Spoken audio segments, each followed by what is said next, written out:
దేశంలోనే అత్యంత కఠినమైన పరీక్ష సివిల్స్. ఈ సివిల్స్లో ఆల్ ఇండియా థర్డ్ ర్యాంక్ సాధించి నారాయణఖేడ్ మారుమూల ప్రాంతంలో సబ్ కలెక్టర్గా విధులు నిర్వహించిన ఉమాహారతి గారు మనతో ఉన్నారు. మహిళా దినోత్సవం సందర్భంగా ఈ మారుమూల ప్రాంతంలో మహిళలకు చదువు అభివృద్ధి కావచ్చు, లేకపోతే ఇంకా రకంగా ఎట్లాంటి కృషి చేస్తున్నారు వారితోనే అడిగి తెలుసుకున్నాం. మేడం నమస్తే. అంతర్జాతీయ మహిళా దినోత్సవం అంటే సాధారణంగా వేదికల మీద కూర్చోబెట్టి ఆ మహిళల్ని కొద్దిసేపు పొగడడం, సన్మానం చేయడం వరకే కార్యక్రమం జరుగుతుంది. మీరు ఒక మహిళగా ఆల్ ఇండియా థర్డ్ ర్యాంక్ సాధించిన తర్వాత ఒక మారుమూల ప్రాంతంలో విధులు నిర్వహిస్తున్నారు. ఇక్కడ మహిళల చదువుకు కానీ లేకపోతే డ్రాప్ అవుట్ చేస్తున్న మహిళలకు కానీ బాల్య వివాహాలు చేయకుండా ఎట్లాంటి చర్యలు తీసుకుంటారు? ఫస్ట్ ఆఫ్ ఆల్ అందరికీ అంతర్జాతీయ మహిళా దినోత్సవ శుభాకాంక్షలు. Happy international women's day. So international women's day అంటే ఇప్పటి వరకు కూడా మనం విమెన్ చేసిన ప్రోగ్రెస్, అచీవ్మెంట్స్ని గుర్తు చేసుకుంటూ అట్లాగే ఇంకెంత చేయాల్సి ఉంది, ఇంకెంత ముందుకు వెళ్ళాల్సి ఉంది అది గుర్తు పెట్టుకొని ఆ స్పిరిట్తో ముందుకు వెళ్ళడమే is all about celebrating women's day. So మీరు అన్నట్టుగా నారాయణఖేడ్ ఏరియా ఇంకా డెవలప్మెంట్ని చూడవలసిన ఏరియా. హౌఎవర్ మనకి ఇక్కడ చాలా కూడా గర్ల్స్ రెసిడెన్షియల్ స్కూల్స్ ఉన్నాయి, గర్ల్స్ హాస్టల్స్ ఉన్నాయి, వివిధ hostels and girls specific exclusively girls schools ఉన్నాయి అండ్ కో ఎడ్యుకేషన్ స్కూల్స్లో కూడా గర్ల్స్ పార్టిసిపేషన్ చాలా ఎక్సలెంట్గా ఉంది. ఇన్ఫ్యాక్ట్ మనము 10th రిజల్ట్స్ చూస్తే కూడా ఆర్ ఇంటర్ రిజల్ట్స్ చూస్తే కూడా గర్ల్సే మంచిగా పార్టిసిపేట్ చేస్తున్నారు. ఇదే కాకుండా ఈ ఏరియాలో విమెన్ చిన్న చిన్న ఎంటర్ప్రైజెస్ మీద ఇంట్రెస్ట్ చూపిస్తున్నారు. లాట్ ఆఫ్ విమెన్ అందరూ కూడా గ్రూప్ సంఘాల్లో చేరి ఉన్నారు. ఇప్పుడు వరకు వాళ్ళు పొదుపు యాక్టివిటీస్ చేస్తున్నారు, కానీ మా తరపున మేము పొదుపు నుంచి వాళ్ళు కొద్దిగా ఇన్కమ్ జనరేషన్ వైపు మూవ్ అయ్యి ఒక ఆంటర్ప్రినర్ లాగా ఆలోచించాలని కృషి చేస్తున్నాము. రీసెంట్గా మేము SHG మేళాని కూడా కండక్ట్ చేసుకున్నాము, నారాయణఖేడ్ SHG మేళా. అందులో కూడా మొత్తం డివిజన్లో ఉన్న విమెన్ వాళ్ళు అమ్ముకునే చిన్న చిన్న ఏవైతే ఐటమ్స్ ఉంటాయో అవి తెచ్చి ఇక్కడ ఒక ఎగ్జిబిషన్ లాగా పెట్టి ఆల్సో సేల్స్ చేసుకోవడం జరిగింది.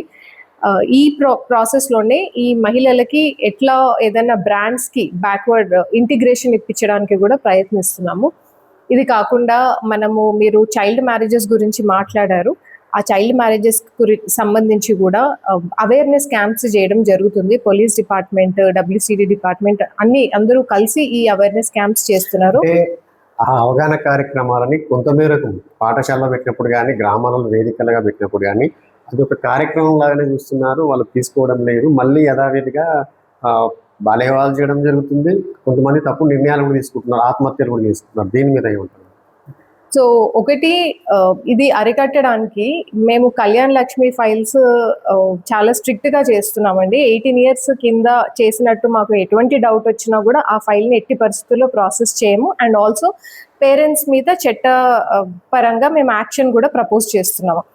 అండ్ సెకండ్ థింగ్, ఇది మీరు చెప్పినట్టు it's a long term process. 1 dayలో మనము చేంజ్ చూడలేము.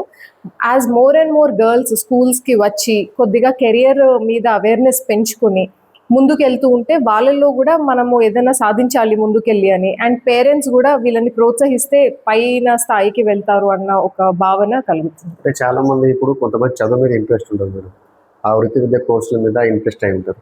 అట్లాంటి ప్రాంతంలో ఏర్పాటు చేయడం కానీ ప్రయత్నం చేశారు? ఎస్. సో ఇప్పుడు మీరు అన్నట్టు అందరూ కూడా గ్రాడ్యుయేషన్ అవి చేయాలని అనుకోకపోవచ్చు. వేరే అదర్ స్కిల్స్ ఉంటే కూడా మనం ITIs ద్వారా ఆ స్కిల్స్ని ప్రమోట్ చేయడానికి ప్రయత్నిస్తున్నాము. వేరెవర్ ఎప్పుడైనా స్కిల్ ట్రైనింగ్ ఆపర్చునిటీస్ వస్తే వాటికి మ్యాక్సిమం పబ్లిసిటీ ఇచ్చి ఎక్కువ మంది ఆ స్కిల్ ట్రైనింగ్ ప్రోగ్రామ్స్లో ఎన్రోల్ అయ్యి వాళ్ళ స్కిల్స్ ఇంప్రూవ్ చేసుకొని ఏదైనా జాబ్ తెచ్చుకునేలాగా చూస్తున్నారు.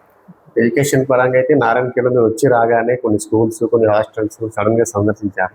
అక్కడ కొన్ని సమస్యలు కూడా ఎదురవుతున్నాయి. కొంతమంది మహిళలు సమస్యలు చెప్పడానికి వచ్చినప్పటికీ కూడా అక్కడ ఉన్న స్టాఫ్ కొంచెం భయభ్రాంతులకు గురి చేసే పరిస్థితులు ఉంటాయి. వాళ్ళ మీద ఎట్లాంటి యాక్షన్ తీసుకుంటున్నారు? సమస్యలు రాకంటే ముందే మీరు ఏమన్నా ఆ సమావేశాలు పెట్టి కానీ ఏమైనా చేస్తున్నారు? సో మనం స్కూల్స్, హాస్టల్స్కి సంబంధించి పిల్లలతోనే డైరెక్ట్గా ఎంగేజ్ అవుతున్నాము. నేనే కాదు, ఆల్సో మనము మండల్ లెవెల్లో MPDO, MRO అండ్ MEO ఒక 3-member టీమ్ లాగా ఫామ్ చేసినాము. వీళ్ళ పని రెగ్యులర్గా స్కూల్స్ విజిట్ చేసి అక్కడ పిల్లలతో ఫ్రీగా ఇంటరాక్ట్ అయ్యి వాళ్ళని భయపెట్టకుండా ఏం ప్రాబ్లమ్స్ ఉన్నాయో తెలుసుకోవడానికి చూస్తున్నాము. ఇట్లాగే మేము కొన్ని హాస్టల్స్లో కంప్లైంట్ బాక్సెస్ అని కూడా అరేంజ్ చేశాము. ఆ కంప్లైంట్ బాక్స్ కీస్ కూడా తహసీల్దార్ ఆధ్వర్యంలో ఉండేటట్టు టైం టు టైం ఆ కంప్లైంట్స్ని రివ్యూ చేసి సాల్వ్ చేయడానికి చూస్తున్నాం. ఆల్సో చాలా చోట్ల పిల్లలే చిన్న చిన్న రిపేర్స్ గురించి చెప్పారు. ఇక్కడ వాష్రూమ్లో ప్రాబ్లం ఉంది అన్నారు, కిచెన్ క్లాస్ రూమ్స్ లేవన్నారు. అటువంటి వాటన్నిటికీ కూడా వెంటనే కలెక్టర్ మేడంకి రాసి మనము శాంక్షన్స్ తీసుకోవడం జరిగింది. ఇప్పుడు కలెక్టర్ మేడం ఇచ్చిన డిఎంఎఫ్టీ శాంక్షన్స్తోని సెవెరల్ కేజీబీవీస్లో రిపేర్స్ అవుతున్నాయి, హాస్టల్స్లో రిపేర్స్ అవుతున్నాయి. సో ఇట్లా ఏమైతే ప్రాబ్లమ్స్ ఫేస్ చేస్తున్నామో దాన్ని ఒక్కొక్కటిగా సాల్వ్ చేసుకుంటూ ముందుకు వెళ్తాం. రైట్, ఇది ఉమా హారతి గారు చెప్తున్నటువంటిది. నారాయణఖేడ్లో మట్టుకు మేము వచ్చిన తర్వాత అయినా గత నుంచి అయినా విద్యారంగ అభివృద్ధితో పాటు చదువు మీద ఎవరికి ఆసక్తి లేదో వాళ్ళకి కూడా వృత్తి కోర్సుతో పాటు అవగాహన కల్పిస్తున్నాం. చిన్నపిల్లలకి పెళ్లి చేయొద్దు అనే అవగాహన పేరెంట్స్తో పాటు పోలీస్ డిపార్ట్మెంట్తో పాటు ఈ సమావేశాలు అయితే ఏర్పాటు చేస్తాం.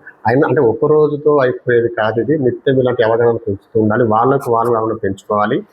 అంటే పాఠశాలలో కావచ్చు, ఎక్కడైనా సరే ఏదైనా సమస్య ఉంటే కంప్లైంట్ బాక్స్ ద్వారా, అట్లనే ఇప్పుడు కళ్యాణ లక్ష్మి వాలీబాల్ జరపకుండా కళ్యాణ లక్ష్మి ఫైల్స్ వస్తుంటే వాటిని క్షుణ్ణంగా పరిశీలించి కళ్యాణ లక్ష్మి కూడా నమోదు చేస్తామని చెప్తున్నారు. కెమెరా పర్సన్ మహిపాల్తో ప్రవీణ్ కుమార్, వెయిట్ న్యూస్, నారాయణ.